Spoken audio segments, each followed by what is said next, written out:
Hi there, everyone. This is Andrew Welch, and I'm really excited to be speaking with you today about building a future-ready enterprise AI strategy. So thank you for joining, and we'll probably move through this in about 40 or 45 minutes, and I'll answer questions that you have after the session. Thank you very much. So just to start off here, I'll introduce myself. Like I said, my name is Andrew Welch. I work really throughout the Microsoft community, the Microsoft industry around the world, primarily with CIOs or chief information security officers, chief data officers, etc., helping to guide them through their strategic cloud transformation. So you can see just a little bit about me and some of the other organizations that I have worked with and worked for over the years. And again, thank you for having me. Before we go any further, let me just share this. Here's a QR code that you can follow Cloud Lighthouse on LinkedIn. That's where I'll post today's session materials. And frequently, we just share insights for technologists, partners, Microsoft partners, CXOs, like I said, and others who are navigating that cloud ecosystem journey.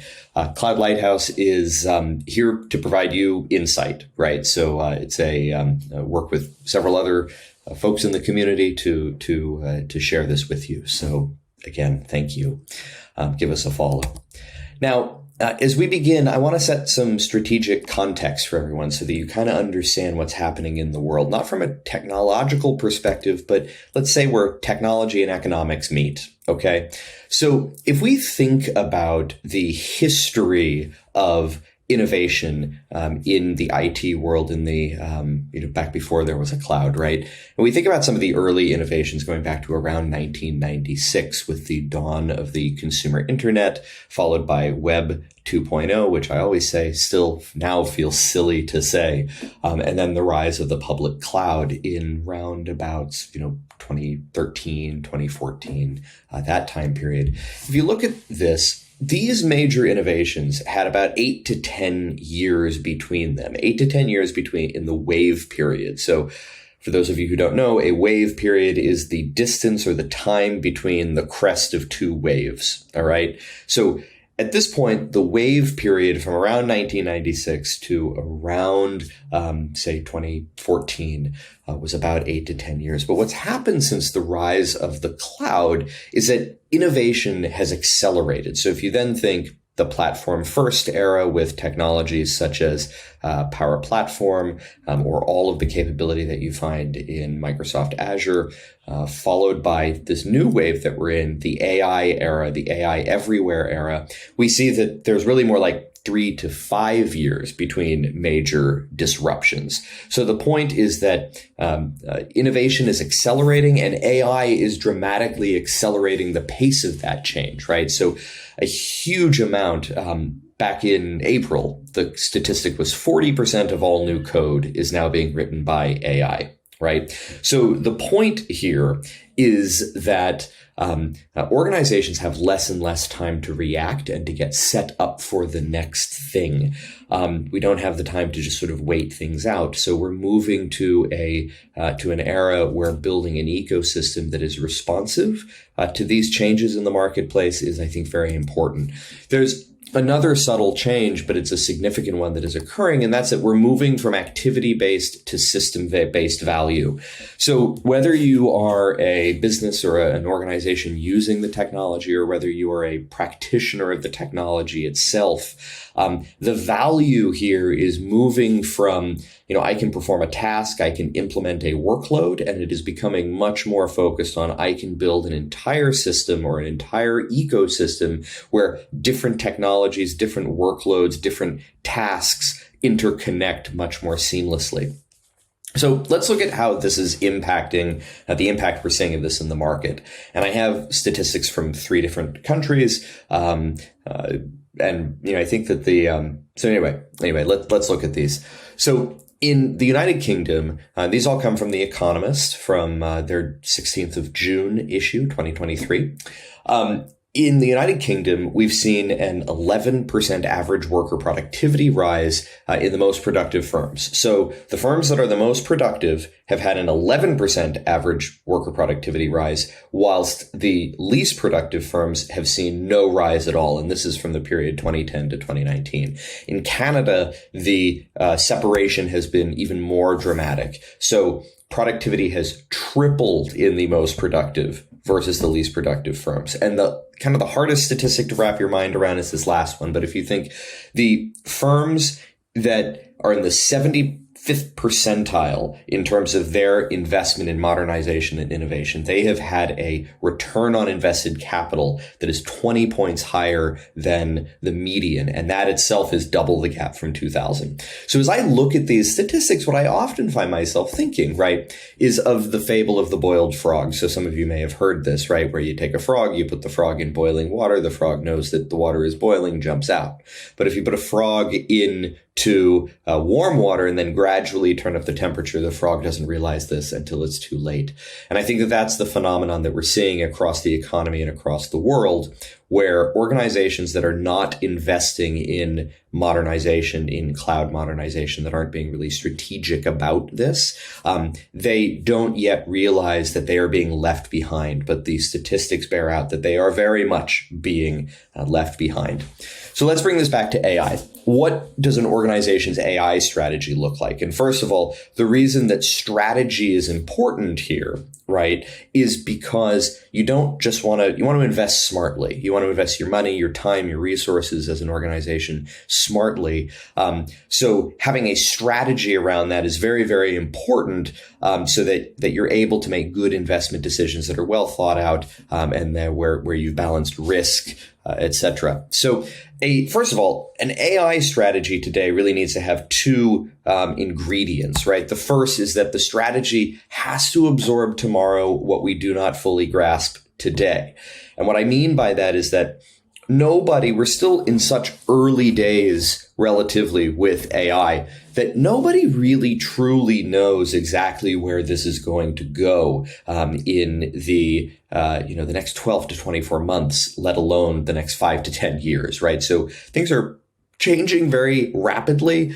So what you build today and that ecosystem, that cloud ecosystem you build today, really needs to be flexible and thought through such that it can absorb things that we don't really know are coming. And the strategy I'll share with you is going to help you do that. And then finally, secondly, your AI strategy needs to offer value beyond a specific AI workload. So what I mean by that is that because you as an organization don't necessarily know, there are no guarantees here. You don't know that that a particular workload is going to really work out. You may not have the data in order to train the model.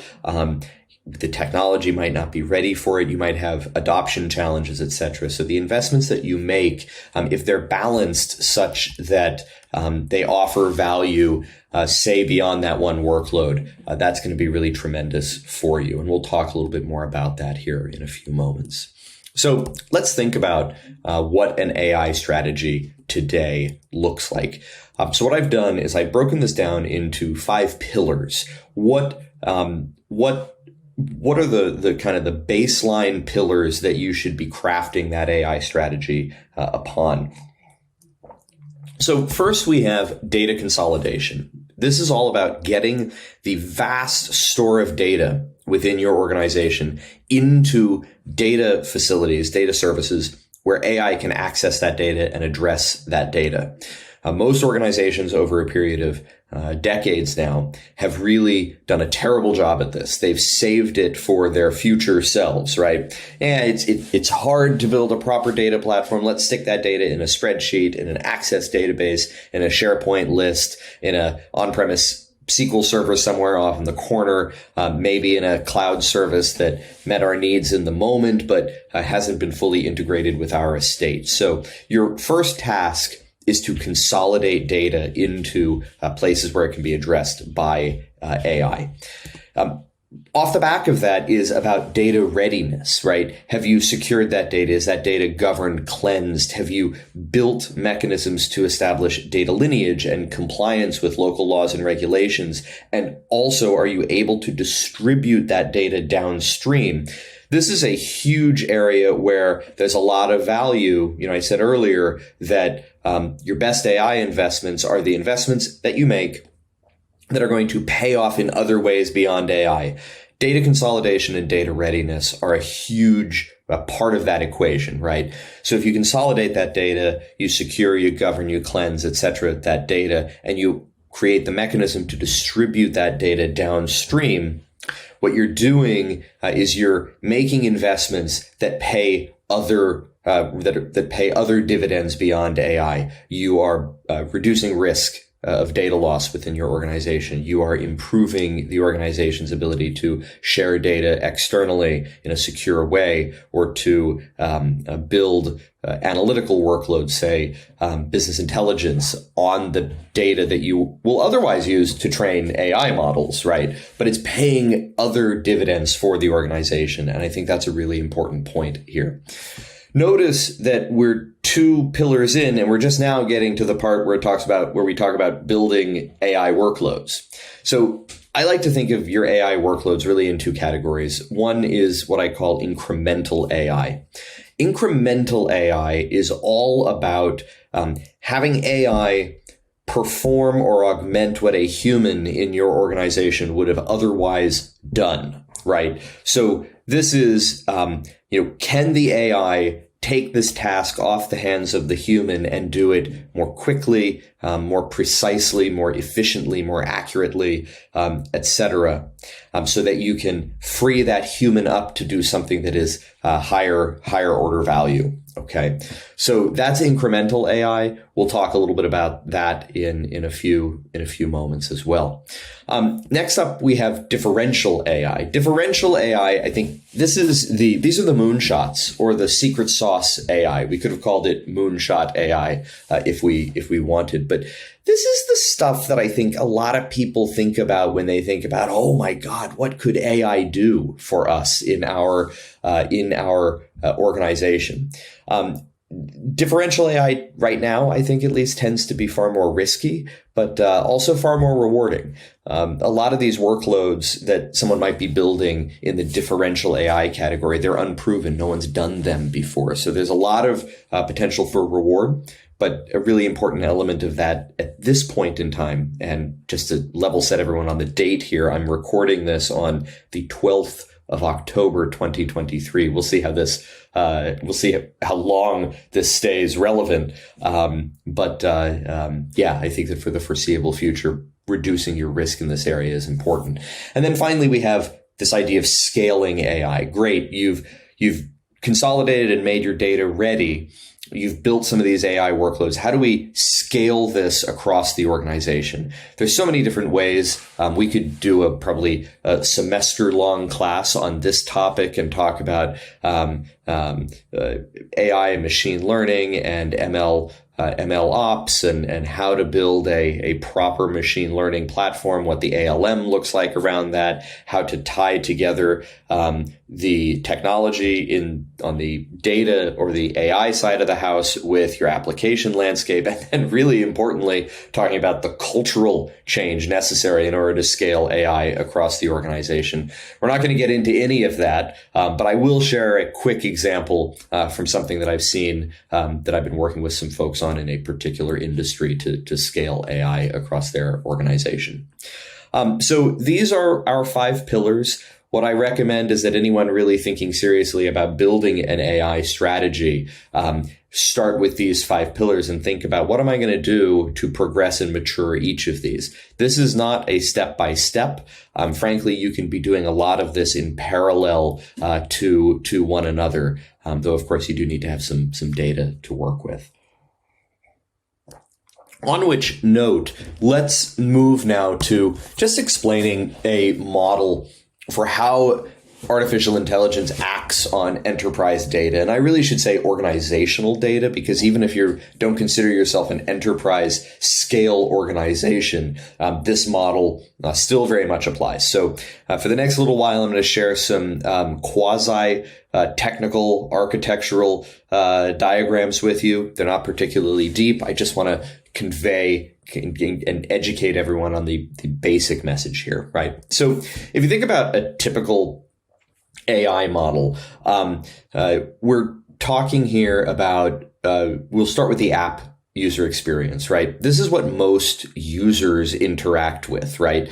And I'm going to just use a chat-driven model as an example here. I'm going to talk about this in the context of, hey, I'm chatting with something. So that could be your ChatGPT or a Bing or, one of Microsoft's co-pilots. But essentially that's how I'm interacting with, that's the user interface that I as a user am using. And what's happening behind the scenes is that, of course, this is an application, and that application is facilitated by an app server or an orchestrator for that application. So the application sits on something, and it is driven by the underlying, the under the covers bit of that application itself. So when the user makes a request of the app, right, of the AI, so to speak, what's happening is that it's going out and it is querying data that is indexed in a technology called Azure Cognitive Search. Cognitive Search for several years has really been about providing enterprise search, right? So you take cognitive search, you point it at whatever data stores you have within the organization, it indexes that data, then you can search for it, right? So making your organizational data searchable. So in this model, we're just going to use some examples, say Azure SQL, OneLake or a data lake, and Azure Blob Storage. So SQL is structured data, Blob Storage is unstructured data, think files, photos, videos, PDFs, etc. And then OneLake is Microsoft's technology embedded inside of Microsoft Fabric, which is really supposed to be that single source of truth, that aggregator for data across the organization. So cognitive search has indexed the data sitting in SQL, OneLake, and Blob, and then passes that index of data over to Azure AI Services. And Azure AI Services, that really is what produces, it takes the prompt that has been channeled through the app UX, and the orchestrator takes that prompt, then takes the results, the knowledge pulled back from the query that Azure Cognitive Search has run, combines the prompt and the knowledge, and produces a response that then gets passed back to the user, right? So this is very high level, but hopefully this is informative for many of you. So let's now think about data consolidation. Let's think about our first pillar. So here, what we're thinking about is that, you might have Azure SQL, OneLake, and Blob, but most organizations are not so tidy. They don't just have those data sources. So say maybe you have an on-premise SQL database that we migrate, and the dotted line in this depiction is that we've one time migrated it. We haven't integrated it. So maybe we're going to migrate SQL on-prem to Azure SQL. Maybe we have a bunch of access databases. We're going to migrate those access databases into a technology called Microsoft Dataverse, which we'll talk more about in a moment. It's an extraordinarily useful technology, both for application development and in the era of AI. So that data migrated to Dataverse, and then potentially another instance of Azure SQL. We're going to solid line. So we're going to integrate or shortcut that data from Dataverse and SQL into our OneLake. Maybe we have another on-premise SQL database that we're going to migrate to Azure SQL. We've got Excel data that we're going to migrate back to Dataverse. We're going to bring this into, copy that into a data lake. Maybe we have on-premise network storage. Say we're keeping a bunch of files in a on-premise network drive. We're going to migrate that into blob storage. Maybe we're going to take data out of SharePoint and copy it into blob on an ongoing basis. And then potentially we have an instance of Cosmos DB running in our ecosystem as well. So this might not be ideal, but it probably is more realistic for most organizations, right? And then these technologies that I have listed, SQL, OneLake, Data Lake, Blob, and Cosmos DB are all particularly useful because they are indexable by cognitive search. These are technologies that cognitive search can get to directly. So that's a really important distinction. Ultimately, what you're trying to do is you're trying to take your data and flow it downstream into data storage facilities that cognitive search can get to. Now, in the real world, most organizations, nor really should anyone think that they need to get all of their data into one single place. For a lot of organizations, that's not practical and it may not even be advisable. What you really want to think about is your data existing along a spectrum of data consolidation. So over on the left, we have data littered about the estate, right? So this is data in every which place we could stick it. Next, along our consolidation spectrum, we have data that has been consolidated into stores that AI services can directly or indirectly access. So I said earlier, for example, that OneLake or Data Lake can be accessed directly by AI via cognitive search. Well, Dataverse is one hop. It is directly connectable into the lake. So Dataverse is, again, I said earlier, a very useful technology. That's the green icon here. Really useful technology because you can build your applications that store their data in Dataverse, and then Dataverse can one-hop that data into the lake where AI can get to it and use it. Next along the spectrum, we have data all eventually landing in stores that are directly accessible by AI. So that's kind of the model that I shared a few moments ago, where, we might have data in another source, say SharePoint or Dataverse, but it's ultimately landing in a place that AI can get to. And then, finally, it's this idea that, all the data lands in a single source of truth. Here we're using OneLake to depict that. For most organizations, that's probably a long time down the road. And like I said, it might not even make sense. So, be smart about this. So let's now talk a little bit about data distribution, which has an element of data readiness, right? So I talked about cognitive search earlier. In this model, we're going to have blob storage and OneLake, and we're going to have unstructured data coming into blob storage and all of our structured data landing in OneLake. All right. So this data is indexed by cognitive search. This is a big part of data readiness, right? Like, have you consolidated the data and then have you indexed the data such that it can be used by your AI workloads? And then this is really just a miniaturization of the model I showed you earlier, right? But when we start to think about data distribution more broadly, this is an example of where I spoke earlier about having your investments in AI paying off in ways that have nothing to do with AI, right? So here we have data coming out of OneLake and being channeled through APIs to be available in a secure and structured way to organizations or to consumers of data that are outside of your tenant, outside of your ecosystem. So this is data distribution to the world. It might be to a partner organization. It might be to an organization that to a company that your firm owns. I mean, there's so many different scenarios, right, of why we would want to distribute data outside of the confines of our own ecosystem. And then finally, we'll take an example of using, say, Synapse Data Warehouse or real-time analytics and channeling that data to make it available for your analytical workloads in Power BI.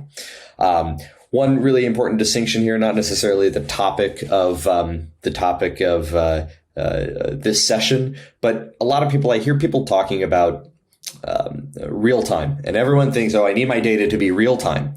And the truth is that you don't necessarily need your data to be real time. Right now, your reporting and your analytics might have a lag, a delay of several days or longer, right? So it doesn't need to be several days, but you might be able to get it down to an hour, right? And be much more cost effective than having it be true real time. So real time is wonderful. But I think that, it's important to weigh the cost benefit, and I think it's important to weigh the real need so that we don't just say everything must be real time, because that's not necessarily true. So together, this constitutes what we call a data distribution neighborhood. Not for this session, but one of the things that we do in ecosystem architecture is we break our cloud ecosystem down into neighborhoods, so that we can understand and we can manage those neighborhoods effectively. So this is an example of a data distribution neighborhood, and it is serving both AI, but also enterprise search and data distribution outside of the organization and analytical workloads. So this is an effective way to drive value from your collateral value from your AI investments. Next, let's think a little bit about incremental AI and how we identify opportunities to use incremental AI. So remember, incremental AI is AI applied to bring speed, efficiency, scale, precision, etc., to something that a human would have otherwise been doing in your organization, right? So a great example of this are most of the Microsoft copilots, or other cloud services providers, Google, AWS, for example. They provide they provide incremental AI services as well. But we're talking about Microsoft. We're all steeped in Microsoft, so we're going to keep on with the clearly superior technological option. Right. So first of all, turn on the AI that you already own or could easily acquire, right? A lot of organizations now actually have AI tools that you're paying for because they've come to you as part of your existing license agreement with Microsoft, but you haven't turned them on or you're not using them. So look at what those options might be and turn on the things that are either already there or easier to get. Secondly, ask your people. I think that technologists don't always do a good job of engaging with users and engaging with very smart people who know their business. So I think that, just directly engaging with line of business owners to identify what's difficult for them and what their wish list for AI assistance might be. Thirdly, rationalize your workloads, right? So organizations every so often go through this activity of looking at all of the apps that they have. This is called app rationalization or workload prioritization. And consider the ways through your normal app rationalization procedure.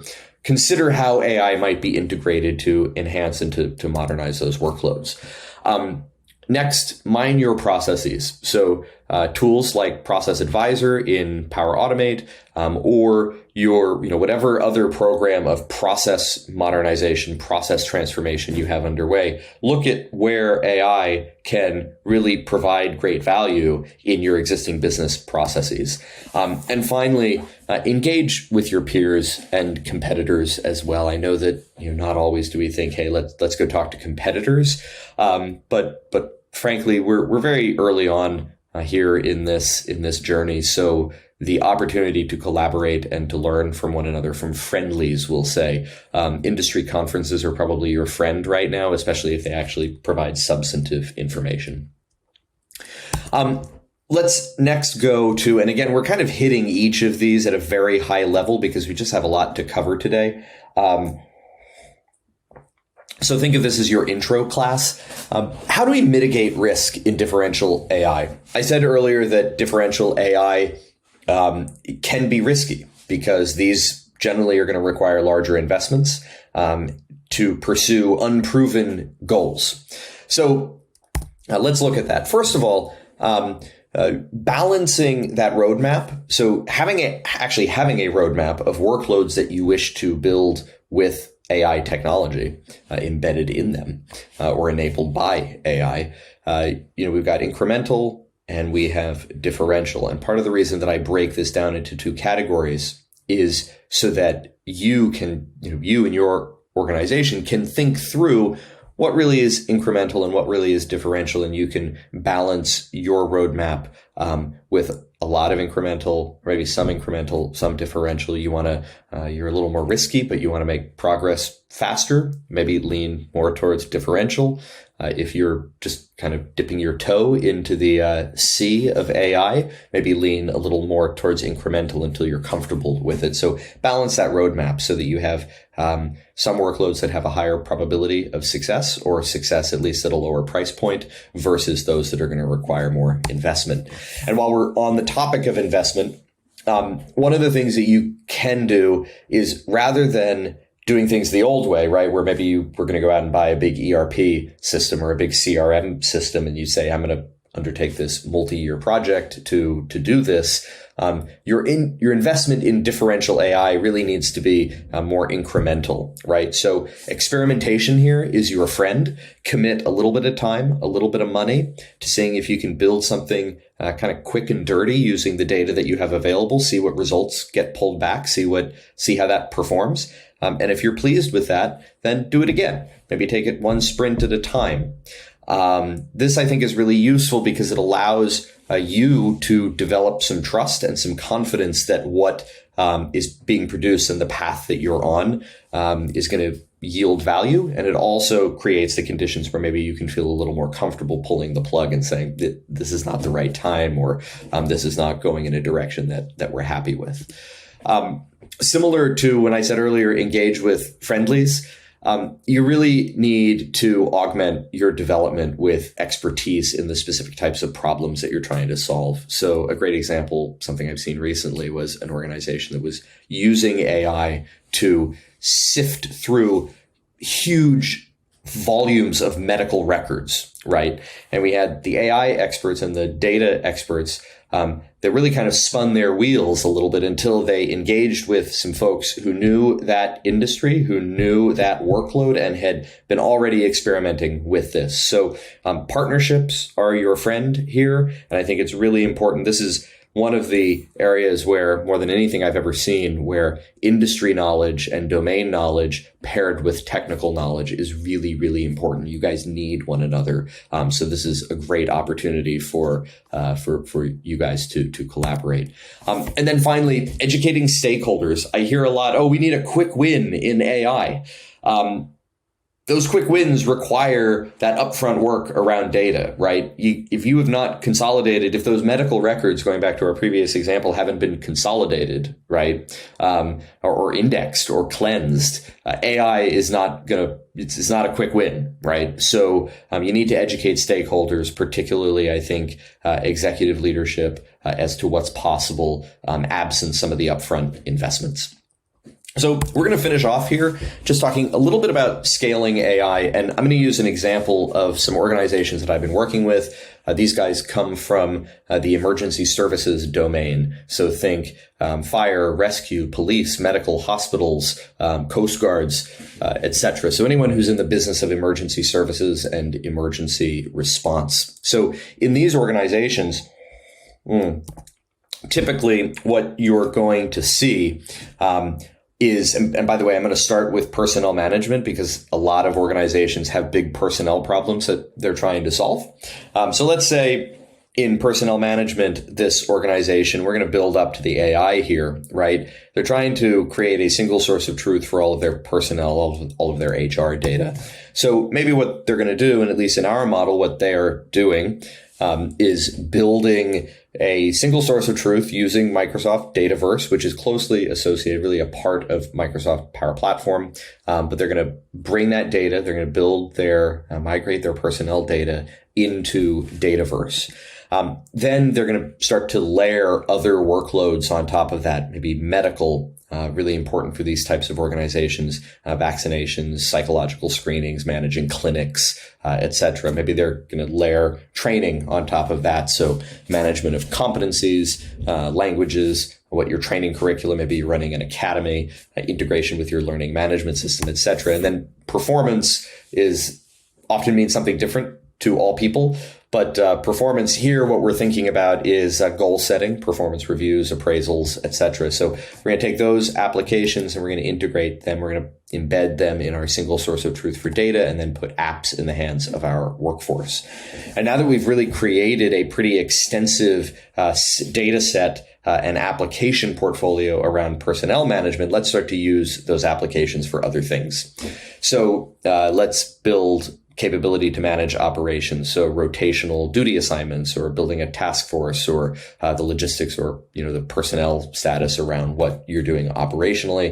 And then we're going to put that data through Power BI in the hands of, it's a little hard to see with my face, but operational decision makers in real or near real time.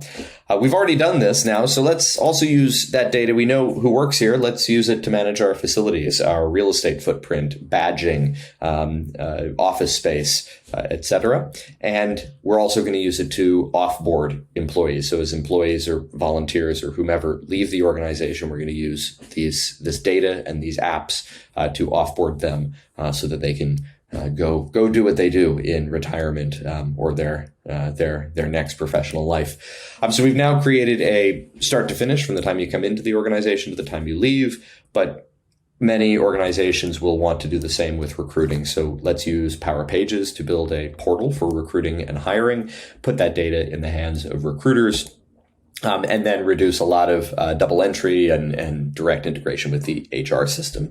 And now we've truly created a hire to retire ecosystem here for everything happening within the organization. This is a lot about data and app development. So let's tie that back to AI. I mentioned earlier that these disciplines are, or at least should be, very much related. So all of these workloads, right? Notice that we kept the data from all of these workloads, all of these apps, is kept in Dataverse. Well, earlier I said that Dataverse was one hop into OneLake.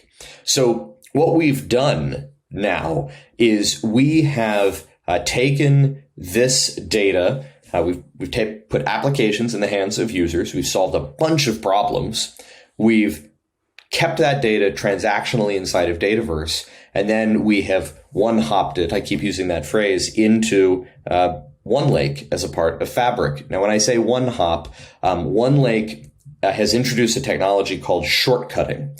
So shortcutting essentially means that from certain data sources, some of them within Microsoft and some of them actually outside of Microsoft, you can shortcut that data from where the data lives into Dataverse rather than creating copies of copies of copies of copies, which is a big problem, has been a big problem for modern data platforms in the past.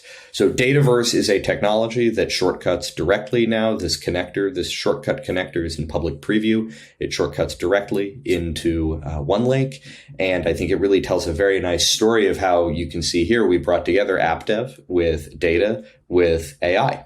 And we're now pointing it at our models so that on the other end, users can interact with this huge trove of data that has been generated across the organization.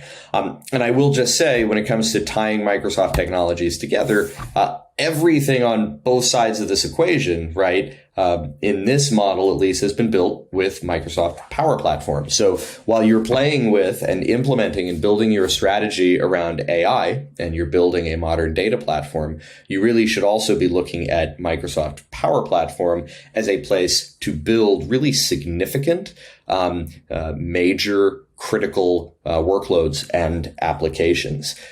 This is a great way to scale AI across the organization, because look at what we've done. We've now scaled AI across all of these different business functions: medical, performance, training, personnel, facilities, operations.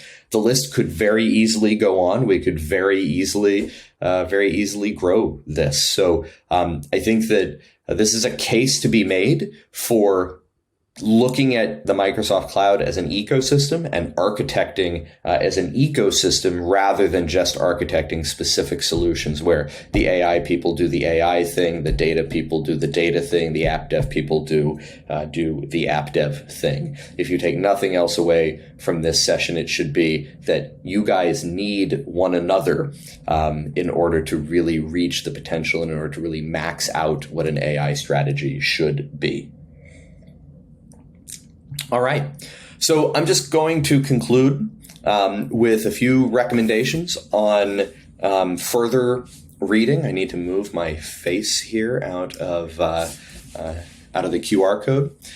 So what this is back in August, so just a couple of months ago, I wrote a pretty lengthy piece on building future-ready cloud ecosystems for the age of AI. So a lot of what we've discussed in this session, I have discussed previously in writing. So maybe you took notes, maybe you have the recording, but you can go get this and read through on the weekend. So enjoy that.